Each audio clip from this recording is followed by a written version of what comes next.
नमस्कार, स्वागत है आपका बोलता हिमाचल पर। आज है 29 मई 2025 और हिमाचल प्रदेश से जुड़ी हुई आज की बड़ी खबरों की जानकारी अपडेट्स हम आपके लिए लेकर आए हैं। हमेशा की तरह आप इस वीडियो को लाइक कर दीजिएगा। चैनल पर नहीं जुड़े, चैनल को आप सब्सक्राइब जरूर करें। पेश है आज की सबसे बड़ी खबरें। बंजार की 2238 पात्र महिलाओं को मिली 1500 रुपए की सौगात। सीएम सुक्खू ने एक साथ ट्रांसफर की 3 महीने की किस्त। कुल्लू जिले के बंजार विधानसभा क्षेत्र के दौरे पर आए मुख्यमंत्री सुखविंदर सिंह सुक्खू ने देहउरी में आयोजित कार्यक्रम के दौरान बंजार विकास खंड की 18 से 59 वर्ष आयु वर्ग की 2238 पात्र महिलाओं को इंदिरा गांधी प्यारी बहना सुख सम्मानिधि योजना के तहत अप्रैल से जून 2025 तक की 3 महीने की किस्त के रूप में 4,500 रुपये प्रति अभ्यर्थी की दर से बचत खातों में 1,71,00,000 रुपये की राशि हस्तांतरित कर इस योजना का शुभारंभ किया। मुख्यमंत्री ने कहा कि वर्तमान प्रदेश सरकार पात्र महिलाओं को चरणबद्ध ढंग से 1500 रुपये प्रति माह प्रदान कर रही है। उन्होंने कहा कि हमारी सरकार राज्य की समता के लाभों से वंचित सभी वर्गों को लाभ पहुँचाने के लिए कृत संकल्प है। बेमले की मौत मामला सीबीआई 2 दिनों के भीतर कब्जे में लेगी पूरा record. Himachal Pradesh power corporation के चीफ इंजीनियर बेमलेगी की संदिग्ध मौत के मामले में सीबीआई की 3 सदस्यीय स्पेशल इन्वेस्टिगेशन यूनिट आगामी सप्ताह शिमला पहुंचेगी। वहीं सीबीआई की anti corruption bureau ACB unit Shimla आगामी 2 दिनों के भीतर शिमला पुलिस से मामले का पूरा रिकॉर्ड कब्जे में ले लेगी। पूरे मामले की तय खंगालने के लिए गठित एसआईटी सबसे पहले मामले से जुड़े पूरा रिपोर्ट खंगालेगी। साथ ही अतिरिक्त मुख्य सचिव गृह, डीजीपी और एसआईटी की रिपोर्ट में शामिल तथ्यों को भी वेरीफाई किया जाएगा। इसके बाद पूछताछ का दौर शुरू किया जाएगा।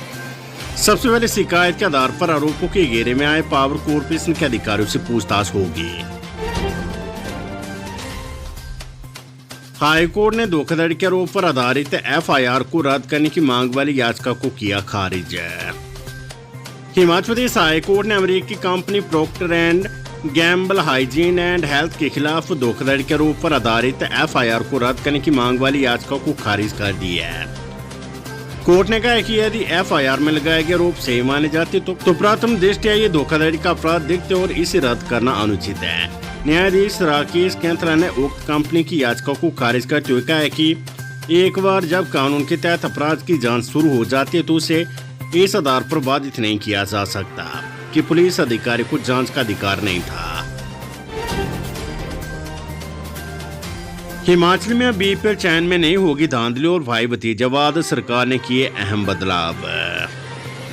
हिमाचल प्रदेश सरकार ने पंचायत स्तर पर बीपीएल परिवारों की चयन में पारदर्शिता लाने के उद्देश्य से चयन प्रक्रिया में अहम बदलाव किए हैं। अब बीपीएल सूची में नाम शामिल करवाने के लिए 2 स्तरीय सत्यापन प्रणाली लागू की गई है ताकि जरूरतमंद और पात्र परिवारों को इसका लाभ मिल सके। प्रदेश भर में लगातार बीपीएल चयन में धांधली, पक्षपात और भाई भतीजावाद की शिकायतें मिल रही थी, जिसके बाद सरकार ने इस प्रक्रिया को अधिक पारदर्शी और जवाबदेह बनाने के लिए नई व्यवस्था लागू की है। सरकार की नई व्यवस्था के तहत ग्राम सभा द्वारा चयन के बाद एसडीएम, बीडीओ और पंचायत निरीक्षक की संयुक्त समिति बीपीएल चयनित लोगों के दस्तावेजों की जांच कर रही है। इसका उद्देश्य सुनिश्चित करना की सूची में केवल वे ही परिवार शामिल हो जो वास्तव में इस सहायता के हकदार है। स्कूल शिक्षा बोर्ड धर्मशाला पुरानी उत्तरकुंजी जांच मामले में अधिकारियों को भेजा जाएगा कारण बताओ नोटिस। हिमाचल प्रदेश स्कूल शिक्षा बोर्ड द्वारा इस साल आयोजित जमा 2 कक्षा की अंग्रेजी विषय की परीक्षा के दौरान प्रश्न पत्र की जांच पुरानी उत्तरकुंजी के आधार पर किए जाने के मामले में बोर्ड के पास तथ्य जांच रिपोर्ट पहुंच गई है। इस आधार पर बोर्ड द्वारा इस मामले में उत्तरदायी 4 से 5 अधिकारियों को कारण बताओ नोटिस जारी किया जाएगा। जानकारी के अनुसार जमा 2 की अंग्रेजी परीक्षा में गंभीर चूक सामने आई थी। मार्च माह में चुवाड़ी परीक्षा केंद्र पर पेपर लीक की घटना के बाद पुनः आयोजित किए गए अंग्रेजी विषय के प्रश्न पत्र की जांच पुराने उत्तरकुंजी के आधार पर कर दी गई। इसके चलते छात्रों के प्राप्तांक गलत घोषित हो गए, जिससे परीक्षा परिणाम में त्रुटि सामने आई थी। हिमाचल में एनटीटी भर्ती शुरू करने को मिली मंजूरी, 14 कंपनी करेगी शिक्षकों के अपॉइंटमेंट। हिमाचल प्रदेश के सरकारी स्कूलों में 6,297 प्रारंभिक बाल्यावस्था शिक्षक एनटीटी की भर्ती की प्रक्रिया शुरू हो गई है। राज्य इलेक्ट्रॉनिक कॉरपोरेशन ने इसके लिए कंपनियों को काम दे दिया है। इस बार एक कंपनी की बजाय 14 कंपनियों को काम दिया गया है। ये कंपनियां आगे शिक्षकों की भर्तियां करेगी। कंपनियों को शिक्षा खंड के स्कूलों के अनुसार काम दिया गया है। अब कंपनियां आगे विज्ञापन जारी कर आवेदन मांगेगी और भर्तियों की प्रक्रिया शुरू हो जाएगी। राज्य सरकार समग्र शिक्षा के तहत प्रारंभिक बाल्यावस्था शिक्षक उन सरकारी स्कूलों में रख रही है जहां पर नर्सरी कक्षाएं शुरू हो चुकी है। इनमें 25,000 से ज्यादा बच्चों ने दाखिला लिया हुआ है। वर्तमान में इन बच्चों को जेएफटी टीचर देख रही है। भर्ती एनसीईटी द्वारा तय किए गए मापदंडों के आधार पर ही की जा रही है। भाजपा ने राज्यपाल को सौंपा ज्ञापन, एसपी शिमला को बर्खास्त करने की मांग, पावर कॉर्पोरेशन में भ्रष्टाचार की जांच की उठाई मांग। हिमाचल प्रदेश भाजपा ने बुधवार को राज्यपाल शिव प्रताप शुक्ल से मुलाकात कर कांग्रेस सरकार पर भ्रष्टाचार, अनुशासनहीनता और प्रशासनिक विफलता के गंभीर आरोप लगाए हैं। नेता विपक्ष जयराम ठाकुर की अगुवाई में राजभवन पहुंचे भाजपा विधायक दल ने एसपी शिमला की बर्खास्तगी और पावर कॉर्पोरेशन में व्याप्त भ्रष्टाचार की जांच सीबीआई और ईडी से करवाने की मांग की। भाजपा नेताओं ने कहा है कि भ्रष्टाचार को बढ़ावा देने वाली सरकार ईमानदार अधिकारियों को हाशिए पर धकेल रही है। आपराधिक घटनाओं पर कार्रवाई नहीं होने पर भाजपा ने मुख्यमंत्री सुक्खू से सत्ता छोड़ने की अपील भी की है। मुख्यमंत्री सुक्खू बोले, पहले बीबीएमबी एरियर का शपथ पत्र दे, फिर देंगे दिल्ली हरियाणा को किसाऊ का पानी। मुख्यमंत्री सुखविंदर सिंह सुक्खू ने अपने 2 दिवसीय प्रवास के दौरान कुल्लू जिले के बंजार विकास खंड के तेहूरी में एक विशाल जनसभा को संबोधित करते हुए बंजार में सीबीएसई बोर्ड आधारित Rajiv Gandhi day boarding school और 10,000 लीटर क्षमता वाला मिल्क प्रोसेसिंग यूनिट स्थापित करने की घोषणा की है। उन्होंने कहा कि राज्य सरकार शिक्षा के क्षेत्र में व्यापक सुधार कर रही और ये प्रयास आगे भी जारी रहेंगे। उन्होंने कहा कि पूर्व मुख्यमंत्री जयराम ठाकुर ने प्रदेश की जनता की क्षमता को लुटाया और विधानसभा चुनाव जीतने के लिए 5,000 करोड़ रुपए की चुनावी रेवड़ियां बांट दी गई। मुख्यमंत्री सुखविंदर सिंह सुक्खू ने कहा कि वे हिमाचल प्रदेश के लोगों की मांगों को लेकर दिल्ली गए थे। हम दिल्ली और हरियाणा को पानी देंगे, लेकिन पहले वे 14 साल से लंबित बीबीएमबी का एरियर हिमाचल प्रदेश को दे। 102 और 108 एम्बुलेंस कर्मचारियों ने मांगों को लेकर धर्मशाला में बुलंद की आवाज, C2 के बैनर तले निकाली रैली। हिमाचल प्रदेश में 102 और 108 एम्बुलेंस सेवा से जुड़े कर्मचारी मंगलवार आज से हड़ताल पर चले गए हैं। बुधवार को इन कर्मचारियों ने C2 और जिला स्तरीय कमेटी के बैनर तले धर्मशाला में जोरदार रैली निकाली और प्रदेश सरकार के खिलाफ प्रदर्शन किया।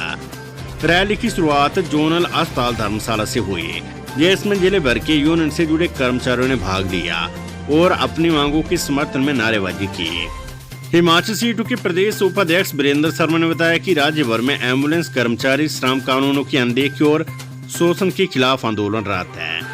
उन्होंने आरोप लगाया कि एम्बुलेंस कंपनी कर्मचारियों से 8 की बजाय 12 घंटे काम ले रही है, लेकिन वेतन सिर्फ 8 घंटे का दिया जा रहा है। कर्मचारी 12 वर्षों से सेवाएं दे रहे, लेकिन उन्हें ना तो ग्रेच्युटी देगी और ना ही अन्य कोई लाभ। बिना छुट्टी और कैजुअल लीव के ये कर्मचारी लगातार सेवाएं दे रहे हैं। मंत्री विक्रमादित्य सिंह ने भाजपा पर साधा निशाना, विमल नेगी मामले में राजनीति न करने की दी सलाह। लोक निर्माण मंत्री विक्रमादित्य सिंह ने दिवंगत विमल नेगी मामले में भाजपा के आरोपों को तथ्यहीन तथा राजनीति से प्रेरित करार दी है। साथ ही उन्होंने विपक्ष को इस तरह के संवेदनशील मामलों में राजनीति नहीं करने की सलाह दी है। उन्होंने कहा कि सरकार विमल नेगी मामले में सीबीआई जांच का पूरा सहयोग करेगी। पड़ोसी राज्य में पहुंचा कोरोना, चंडीगढ़ में व्यक्ति की मौत। हिमाचल प्रदेश के पड़ोसी राज्य पंजाब और हरियाणा में कोरोना की आहट होने के बावजूद भी राज्य के लोग इसे लेकर गंभीर नहीं हैं। जहां लुधियाना निवासी 40 वर्षीय व्यक्ति की बुधवार को मेडिकल कॉलेज सेक्टर 32 चंडीगढ़ में कोरोना से मौत होगी और इससे पहले भी हरियाणा के यमुनानगर निवासी पंजाब में एक धार्मिक आयोजन में भाग लेने आई 51 वर्षीय महिला कोरोना पॉजिटिव पाई जा चुकी है। वहीं हिमाचल में एनएचएम के अलर्ट के बावजूद भी लोग इस पर गंभीर नहीं हैं।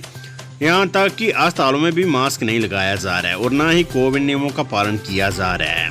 हालांकि देश में कोविड-19 के JN.1 वेरिएंट के बढ़ते मामलों को लेकर हिमाचल भी सतर्क हो गया और एनएचएम के जारी निर्देशों के बाद से अब इसमें बचाव के लिए एडवाइजरी जारी कर दी है, लेकिन बावजूद इसके लोग इसे हल्के में नहीं ले रहे हैं। देश में कोरोना के 1000 से अधिक मामले और करीब 12 लोगों की मौत हो चुकी है। हालांकि आईसीएमआर के अनुसार संक्रमण की प्रवृत्ति गंभीर नहीं है, लेकिन फिर भी सतर्क रहने की जरूरत है। हिमाचल प्रदेश में अफसरशाही पर नुकेल कसने के लिए प्रशासनिक फेरबदल की तैयारी। बेमले की मौत मामले की जांच प्रक्रिया के बीच अफसरशाही में सामने आई तालमेल की कमी को भांपते हुए प्रशासनिक स्तर पर बड़ा फेरबदल किया जा सकता है। इसके तहत संतोषजनक काम नहीं करने वाले अधिकारियों से महत्वपूर्ण महकमे छीने जा सकती है। इसी तरह जिन अधिकारियों के पास अतिरिक्त विभागों का जिम्मा है, उनको स्थायी तौर पर यह दायित्व सौंपा जा सकता है। प्रदेश सरकार में इस समय कई ऐसे अधिकारी जिनको महत्वपूर्ण विभाग नहीं सौंपे गए हैं। Weather update. हिमाचल प्रदेश में 1 जून तक 6 जिलों में जारी रहेगा येलो अलर्ट। बुधवार शाम को राजधानी शिमला में जहां तेज तूफान के साथ बारिश हुई, वहीं कांगड़ा और हमीरपुर जिले के सुजानपुर में ओलावृष्टि हुई है।